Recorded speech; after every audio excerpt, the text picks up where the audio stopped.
Betsy Chassie. Have you ever wondered, what is this place and how did I get here? Is this place and how did I get here? How did I get here? Yeah, me too. Life is an unscripted adventure, and I invite you to join me on mine. Together, we're going to meet some really cool people, and not your usual suspects either. These people are doing it. They're living happy, fulfilled lives, changing the world, changing their communities, or even just changing themselves. Hopefully, they'll inspire us to do the same. And if not, you'll have a little fun along the way. Hey everybody, it's Betsy, and we're here at Life Unscripted with my most favorite chiropractor in the world. Besides being a chiropractor, he's probably just one of my most favorite people in the world, Dr. Joe Dispenza. Hi, Betsy. How are you? Great, thank you. You just blow my mind how fun you are, and more than anything, I think that you probably have had one of the biggest impacts on me and my trying to make sense of everything that's going on in this crazy world and what's going on in here. Because what I like about what you've done is you really focus on science, on neuroscience. So can you give me, here's the funny thing, can you give me in 2 minutes, just quickly, how does the brain work? Give me a 2-minute rundown of the brain. Go. Which part? I just want to know, specifically, we land on this planet, Okay. we end up in here, and we hit on autopilot, our brain starts programming. Okay, let's talk about it, because the brain's job is to create meaning or coherence between what's going on in the outer world and what's going on in your inner world. And we're always struggling to make sense of information from our external environment, process it into meaning, have it change something inside of us, and then be able to represent ourselves back in the world as a result of our experience. The problem is, sometimes those experiences brand us and it alters us permanently. And then all of a sudden we begin to perceive, we begin to believe, we begin to develop attitudes that really are altered in some way from who we truly are. So this is where I get stuck. So is the brain attaching meaning, or is some other consciousness giving the meaning to the brain? Well, the brain is like a biocomputer. And it processes data in a very nonlinear way, but for the most part, most people will begin to experience reality. When they experience reality, it's the experiences and the learning that leaves footprints in the brain, and those footprints are neurological circuits and connections. Now, they used to say that you're born with a blank slate, like the tabula rasa, which ancient Greeks thought was true, but we actually come preloaded with a lot of synaptic connections, and those connections that are really just possibilities that become selected from our external environment. So we have really 3 brains that allow us to go from thinking to doing to being. The first brain being the neocortex, that's the seat of your conscious awareness. We're talking right now using our neocortex. It's what plugs us into the external environment. It's that walnut-shaped brain on the outside. You learn and you experience and you upgrade both hardware and software in the neocortex. So you read the book on being a more patient parent, you read the book on being a successful woman, you read the book on how to dance the salsa, how to build a doghouse, how to cook Mandarin cuisine. That's all stored in your philosophical, theoretical neocortex. Now, when you take that information and you apply it, when you personalize it, when you demonstrate it, it means you have to modify your behavior in some way and do something differently. Now, if you change your actions and do something differently than you normally do, you're going to have a new experience.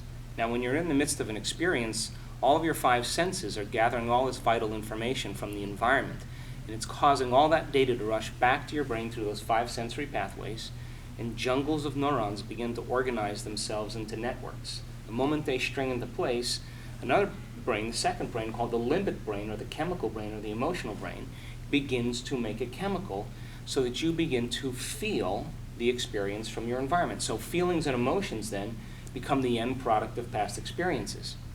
So when you actually do exactly what the book says and you get your behaviors to match your intentions, your actions equal to your thoughts, your mind and body working together, and you actually demonstrate being a patient parent, the moment you feel patience, you're beginning to embody knowledge. In other words, you're chemically instructing or teaching your body what it philosophically understood. So knowledge is for the mind, now experience is for the body. And you begin to embody that knowledge, and you begin to signal new genes in new ways, and you begin to rewrite your genetic program. Now, it's not enough to do it once. You have to be able to replicate it over and over again, over and over again, over and over again. And if you can do anything over and over again, begins to become a habit, begins to become second nature, begins to become easy, familiar. We could say then, through experience, you neurochemically condition the body to memorize patience as well as the conscious mind. When you get to that level of being, you activate that third brain called the cerebellum. Now it's innate in you, second nature. As a matter of fact, you know how you do it, but you don't even know how you know how to do it because it's who you are. So I think evolving our being and going through these processes are essential for us to begin to continue to adapt to conditions in our life. I think the biggest problem that we have is we reach a certain point where we stop learning and we start feeling. Well, that's what I was going to ask you. I feel like you get to a certain point where you're born and you grow and you're just taking in so much data, and it's just the brain's just going, oh, this connects to this connects to this.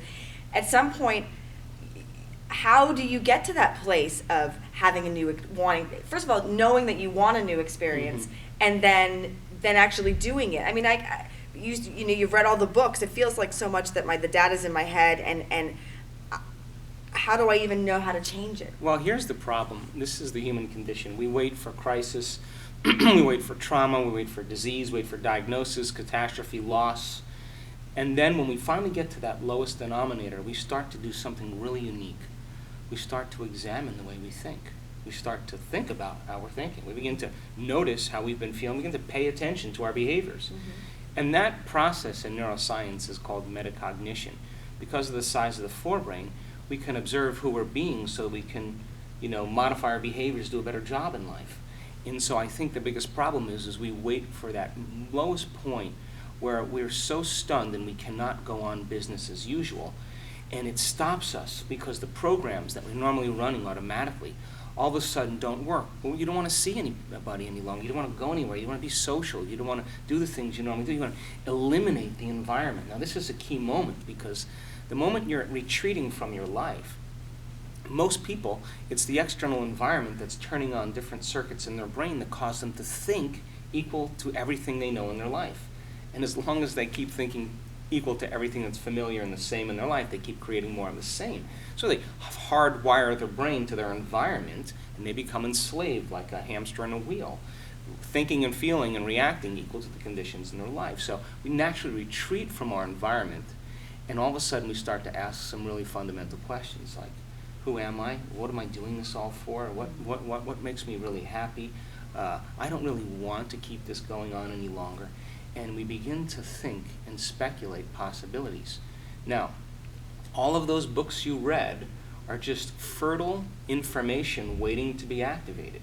So now the frontal lobe, the neocortex, begins to become activated, and you begin to say, what would it be like to be a successful single mom that's got it going on? And you start thinking about all the things you've learned and all the things you've experienced, and like a great symphony leader, the frontal lobe begins to select different circuits and begins to activate them. And then you stop and you go, nah, I don't want to do that. And then you back up and then you rethink it again. And when you do that, you're making your brain fire in new sequences and new patterns and new combinations. And whenever you make your brain work differently, you're changing your mind. Mind is the brain in action. And I find that, for me, the unraveling of the 42 years is intense. And I often find that I've noticed that because it all sounds so easy, it's like, just rewire your brain. Yeah, sure. Yeah. But then what happens is that as I'm doing the unwiring, I start to see, like, raising kids is awesome for me because for millions of reasons, but a big one is that I'm having the opportunity to observe when programming starts happening. And so I can see, God, when my daughter was 4, I saw immediately how she learned about her body because somebody said something to her. And I saw the wiring start. And as I'm trying to do my own unwiring, there's so much layering to it.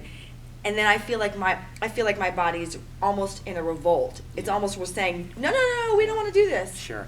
And it is in a revolt because over a certain time when we keep thinking and feeling in the same way, we condition the body to become the mind. And so now the body, when the body is the mind, it's a habit. So the greatest habit we have to break is the habit of being ourselves. So when we start going and looking at those subconscious programs, now we're getting into the operating system. It's no longer thinking positively. Right. And it's no longer pop psychology, like you're going to focus on wealth, but you feel unworthy. That's mind and body in opposition. You're going to think positively, but you've memorized negativity for the last 35 years. Right. It's really reconditioning the body to a new mind. It's like the body's the animal, And so it's been conditioned and enslaved to these programs and these emotions. And all of a sudden you're making the body sit still. And it's going, oh, I don't want to do this. I want to do something to reaffirm my identity emotionally.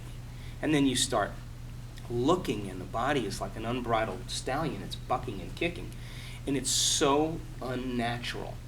Because what's natural is to come back to that same level of chemical continuity that we've become so familiar with.